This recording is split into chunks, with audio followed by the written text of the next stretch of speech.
Radhe Radhe everyone. हर महीने आने वाली पूर्णिमा तिथि का विशेष महत्व होता है और भाद्रपद पूर्णिमा तिथि इस समय बहुत ही महत्वपूर्ण होती है, क्योंकि इसी दिन से पितृपक्ष की शुरुआत होती है। और इस बार भाद्रपद पूर्णिमा तिथि पर पूर्ण चंद्र ग्रहण भी लग रहा है, जो कि हमारे देश में भी दिखाई देगा और इसका सूतक काल भी मान्य होगा। तो आइए हम जान लेते हैं कि चंद्र ग्रहण के दौरान पूर्णिमा व्रत कब रखना है, कब खोलना है।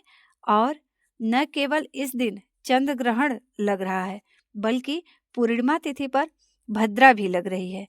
ऐसे में आपको पूजा कैसे करनी है, व्रत कब रखना है, क्योंकि पूर्णिमा के व्रत के चंद्रमा के दर्शन करके अर्घ देकर व्रत पूरा होता है।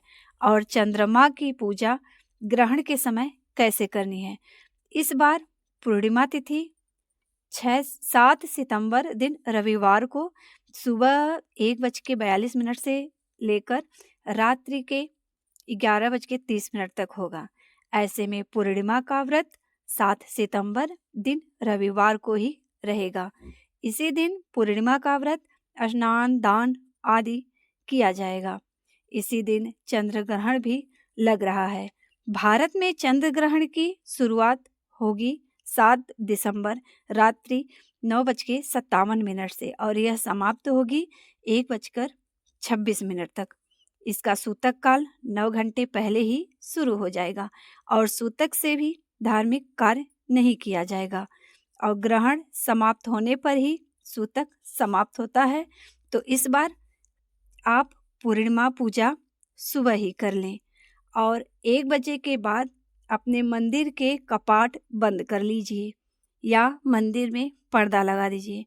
और पर्दा लगाने के पहले मंदिर में 1 लोटा जल, उसमें तुलसी की पत्ती डालकर जरूर रख दीजिए और मंदिर में आप कोई भी प्रसाद नहीं छोड़िए।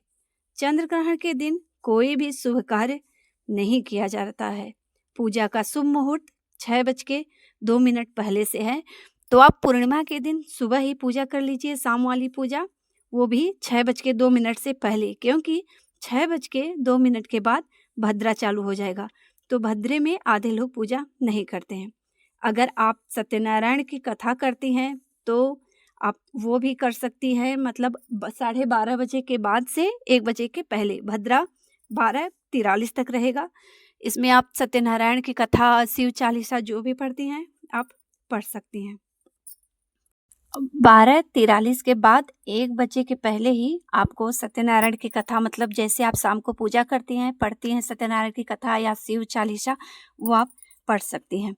1 बजे के बाद सूतक चालू हो जाएगा और शाम की पूजा में आप मंत्र का जाप कर सकती हैं, भजन कर सकती हैं और चंद्रमा को मन में ही ध्यान करते हुए उनके मंत्रों का जाप कर लीजिए और चंद्रमा को मानसिक अर्घ, मतलब मन से ही अर्घ दे दीजिए।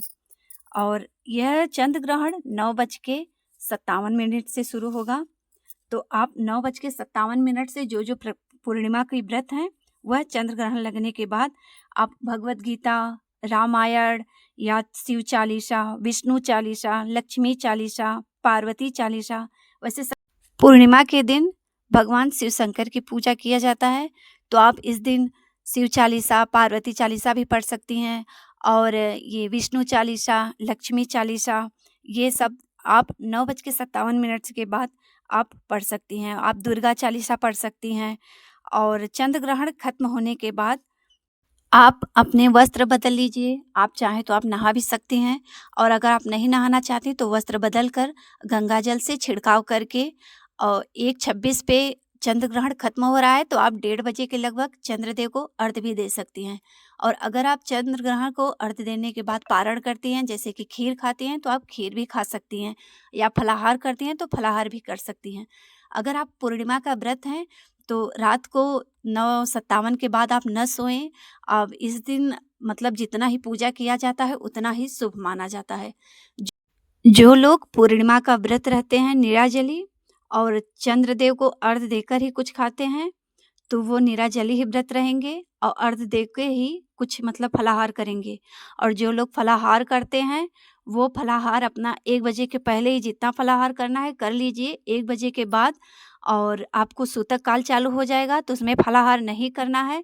अगर आप नहीं रह पाते हैं, तो आप जूस वगैरह पी लीजिए, पानी पी लीजिए और उसके बाद चंद्रदेव को अर्घ देने के बाद ही मतलब 1:30 बजे के बाद ही आप फलाहार करिए या आप मतलब मतलब पारण करती हैं तो पारण ही करिए। वैसे इसका पारण का समय सुबह ही है, लेकिन अगर आप जैसे करती हैं हर पूर्णिमा को वैसे ही कीजिए और अर्घ 1:30 बजे के लगभग आप दे सकती हैं। जो लोग पूर्णिमा का व्रत नहीं रहती हैं, वो सत्यनारायण बाबा की कथा भी सुन सकती हैं, चालीसा भी पढ़ सकती हैं। पूर्णिमा के दिन अगर चंद्र ग्रहण लगा है, तो इस दिन मतलब जितना भी आप पूजा पाठ करेंगी, पूजा मतलब करना नहीं है, आपको सिर्फ़ मंत्र का कोई जाप करना है या कोई भी मंत्रों का जाप करिए या चालीसा पढ़िए। आप धार्मिक किताबें पढ़ सकती हैं, तो जितना पढ़ेंगी उतना ही शुभ माना जाता है। और वो भी कर सकती हैं और रात्रि को यहाँ 9:57 के बाद सोना नहीं है।